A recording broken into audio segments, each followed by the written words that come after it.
Tikai tik milzīgas, ka šo gadu laikā es esmu no viņiem iemācījies ļoti, ļoti daudz. Un Edgara Trējera dzīvi un nodarbošanos es vispār apskāpšu, kā tā vajag darīt. Edgara, pāris vārdi.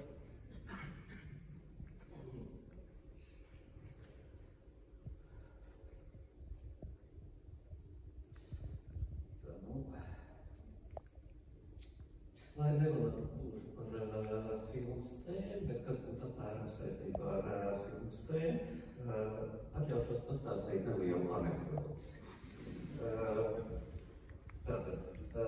Dzemdē attīstās divi tvīņi.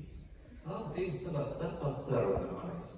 Viens jautā otram, kā tu domā, vai ir dzīve pēc piedzimšanas vai nav? Un otrs atbild. Es nezinu, no turienes vēl neviens nav atgriezies.